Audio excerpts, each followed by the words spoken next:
Hello guys, in this video we will learn the oscilloscope application which is provided in the TinyOS app folder.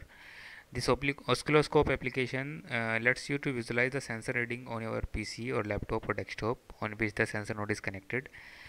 It only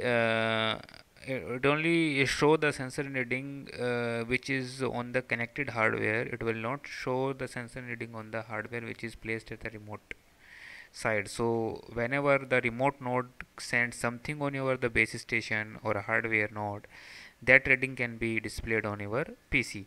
So a node that is running a base station application will forward these messages to the PC using a serial communication. So first node, the base station receives some of the packet or message from the normal node or the node which is placed at remote side, and the because the base station is plug-in with my PC, the serial communication, by a serial communication Java can pick the messages from this serial communication and show it to the console or terminal of the PC. So a node which is running an oscilloscope application will toggle its second LED for every message it has sent. So we can check whether a message is sent or not by the toggling of second LED. Similarly, on the base station, whenever a message is received, the second LED is toggle. Okay, so whenever any message is bridged from radio to a serial interface, it means the message is received and the LED is toggle. Okay, so let me demonstrate you how we can configure this oscilloscope application and how we can show the reading of a sensor node. So for that, just go to the virtual machine first and go to the app folder. So I just go to the app folder. In this app folder, I go to the oscilloscope application.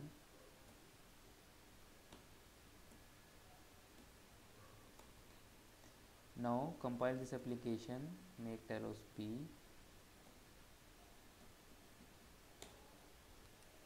The application is compiled first, then we write it on our hardware machine. Okay, so the size of this oscilloscope application is 15 MB. Now sorry, 15 KB. So now I write this code on my hardware. So for that I need to allow some permissions on the hardware. So it is sudo chmod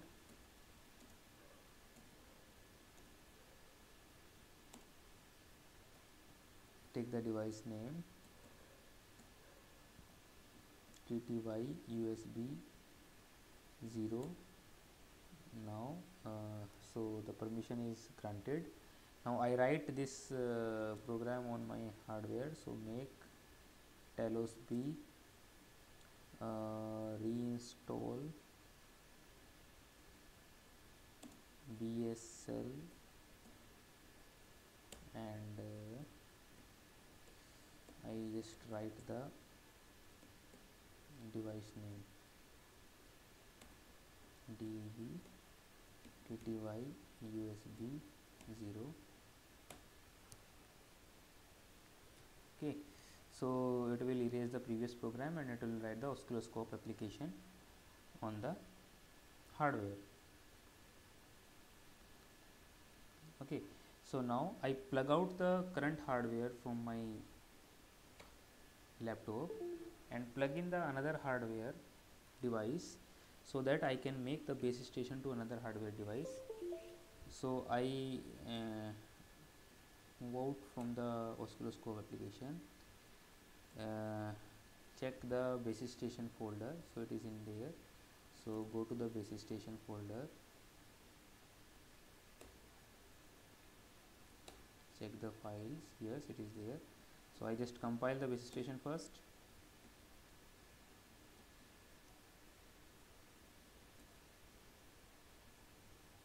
So make Talos B. Sorry, to compile it will we can write make Talos B. So it will compile the program and it will show you the size which it will going to take on your hardware. So it will take 14 KB of size. Now allow the permissions on the newly connected hardware. by chmod command. So chmod give the permission to USB 0 interface. Now write the code. So it will write the command make telosb. So make telosb install on this device. So base station would be installed on this device. Now base station has been configured. Now in the previous mode I just insert the battery so that the it will send the signals. So I will show you.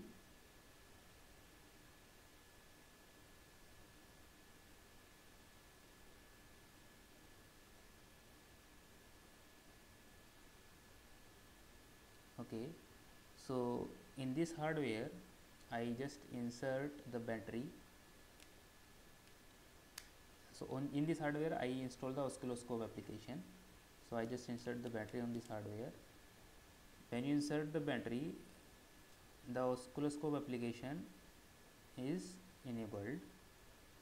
Now you can see that the second LED is glown whenever a message is sent. So the second LED is glown every time a message is sent by this hardware. I just keep this hardware as it is. Another hardware is plugging into my system. I can find out by mode list command. So write here mode list. So just I write here mode list. Yes, it is there on my command. So the hardware which is plugged into my system is a base station, and the hardware which I show to you with the battery is the hardware which with oscilloscope application. Now to see the communication between these two hardware, I just need to call the Java classes. So there is a class Java net.tinyos sf.serial forwarder. So I just type the same command here, Java net dot tiny os dot sf dot serial forwarder. Okay, so this is a class file name. Now with this class file name there are some command line argument. So we need to capture the communication on the serial interface. So I mention here serial at the rate the device name. Okay, the device name and the hardware name. So the hardware name is telosb. I can mention the data rate or hardware name. So here I mention the hardware name. So suppose it is telosb. Okay, so you can see that the LED is glown here with some delay, and the number of packets on the screen is increased. So whenever the LED is glown, the number of packets is increased. So the whatever the communication is take place between this hardware device and the hardware device which is plugged into my system, both are communicating, and we can identify the communication by the blink of this LED, or we can also capture the traffic by this serial forwarder, and it will the number of packets read are increasing each time it will send the packet. Okay, now you can also say that see that we mention here the telosb hardware name and the data rate is shown here. So the data rate for each hardware mode is similar. So it is 115200. Okay, so when I plug out the cells from this oscilloscope application, it means the node is died. When the node is died, the number of packet received at the base station is stopped. So here the at 31 the we are not receiving any packet. So it means the number of packet received are stopped. When I again plug in the battery into the hardware, it means the node is alive and it will again send the data to the base station. So the packets are increasing. So here the packets are increasing and the LEDs is also glowing. Okay, so this is my oscilloscope application in which we can track the communication between this hardware and device to the base station. So similarly, this oscilloscope application can be configured on different types of hardware. So in this tutorial, we have taken only one hardware device. So similarly, this application can be configured with 1, 2 or 10 hardware devices. Both are all devices can be communicated with the same base station, and the packets received are can be captured by the serial forwarder. Thank you very much for watching this video. In next lecture we will, or next video we will see how we can measure the signal strength of an hardware device.